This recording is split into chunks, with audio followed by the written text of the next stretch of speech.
Welcome back to Checkpoint. Amid the ongoing politics, many communities are still grappling with the impact of the chaos that rocked the country in the wake of the two elections. Communities, especially in Nairobi's informal settlements, are trying to rebuild their lives amid enduring tribal suspicions. But is it really just about a tribe? Sharon Momanyi has some reflections from residents as well as political observers.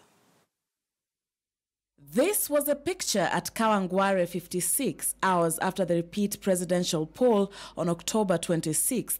Torched shops and vandalized property dotted the area following clashes between two rival groups.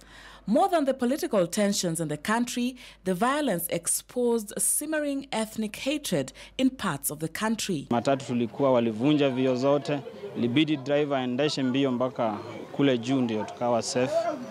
Na kuathiriwa tear gas, kulikuwa wakati wanafukuzwa tear gas inapiga inaingia kwa manyumba, watoto wanagonjeka, so tulipata athari kama hayo. Vitu walikuwa wanavunja, vibanda ziko kwa barabara walikuwa wanavuta wakivunja wakichoma kwa barabara. It's been a couple of weeks since Friday, the 27th of October 2017, a day after the repeat presidential poll in Kenya. And where I am now in Kawangware was a far cry from what it is today. On that afternoon, war broke out in this area.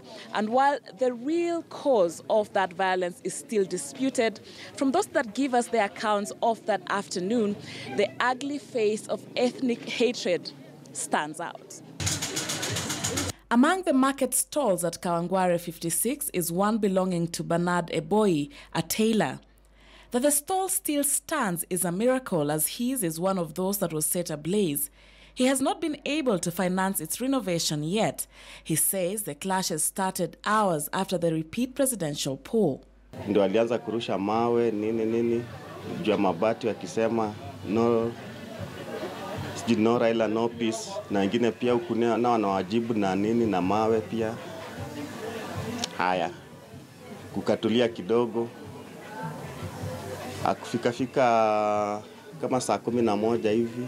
Sasa ndio group kubwa kabisa ilikuja,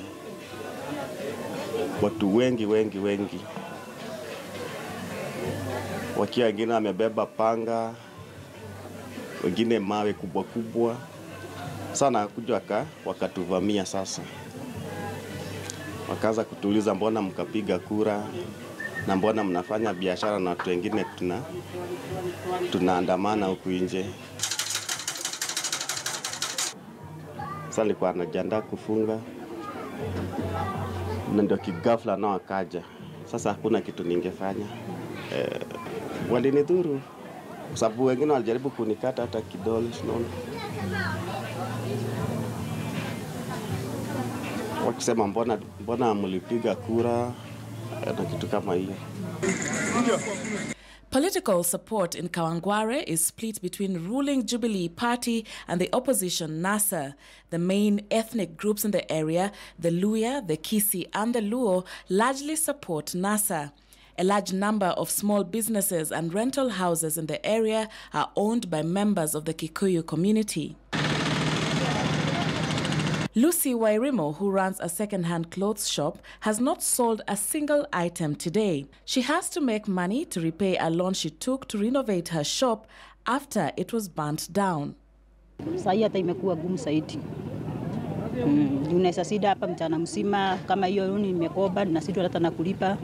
Mwenyewe anaweza kuja hapa kila siku. Kama hii nimechukua na nipaga 1000 kila siku. Na hata mwenyewe apatagi. Ni pesa ya kila siku sakusa. She says she was targeted because of her ethnicity. Kenya tunajua ni ukabila juu. Kwangu ndio Wanyanza na mimi ni Mkikuyu.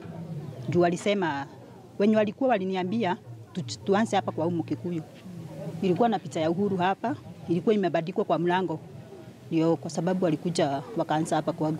One side of the narrative is the claim that residents were profiled according to whether they voted or not, following the opposition NASA's call to its supporters to boycott the repeat poll. This then saw the violence meted against residents from the Kikuyu community. The other side of the narrative is that Mongeki, a banned Kikuyu ethnic organization, launched attacks in the area. Kuna wase tulikuwa nasikia wanakamu huku. Sasa siwezi sema kabila cause si wote ni wa Kenya. Unaona sasa kuna wase walikuwa wanakamu huku kutishia. Unajua hata mtu hawezi kuja kukutishia kwako. Sasa ikabidi ni wase wa huku waende wa meet before afike area waharibu kabisa. Sasa hiyo ndio tulifanya na ikalead to sisi tulipata tu when tulienda huko kuwazuia wasiingie, ukam tukapata kushachomwa. But some like BENARD believe the clashes were purely politically fueled, saying that the many ethnic groups residing in Kawangware have always coexisted peacefully. Sidhani kama ni ukabila sana, nafikiri ni siasa sana. Ni siasa ndio ilikuwa nyingi, lakini si ati ukabila. Hii kitu ilikuwa fueled na politics, na wakora wakaingia ndani, wakaanza kupora watu, na sasa picha yenye ilienda nje ikawa ni ya ukabila. Lakini ukabila, watu wamekuwa wakiishi tu pamoja, wakiendelea vizuri, hasa hapa Kawangware imebeba kabila zote. Sijaona watu wakigombana ati wewe ni kabila usifanye nini, sitanua kitu kwako kwa sababu wewe unatoka kwa jamii fulani. Haijafanyika hata wakati wa vita, bado shughuli zilikuwa zinaendelea. Political analyst Daisy MARITIM MAINA says that while there is a deep-seated feeling of ethnic exclusion by some communities, political actors often whip up these feelings to marshal votes and political advantage. Okay, in my view, ethnicity in itself is not a bad thing. It's instrumentalization, or how the political class, the political entrepreneurs use it and to what ends they use it.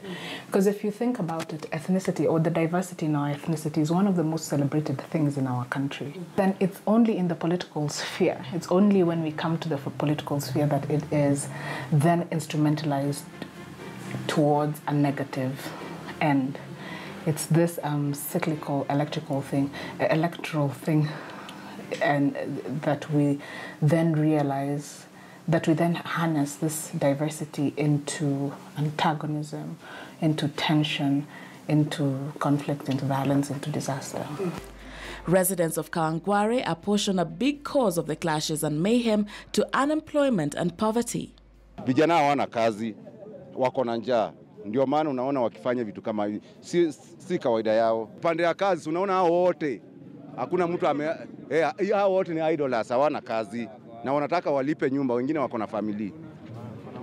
Yes, wako na mabibi, wako na familia. According to Daisy, Kenya's ethnic differences precedes the colonialism era. She says it started being an issue when colonialists and post-colonial Kenyan leaders then institutionalized ethnicity for their own selfish gain. And then during, as independence was approaching, there was a stream of consciousness that was forming, of nationalism that was forming all around the country. But the colonialists harnessed that and put it into boxes, and these boxes were ethnic, and this is where the district associations were formed. So when eventually independence came, and these leaders or the elite in the district associations were then summoned by the state to come together and form this nationalistic, this new Kenya state, they could only come with their different consciousness. They could only come with their Kamba consciousness, their Kikuyu consciousness, their Luo consciousness.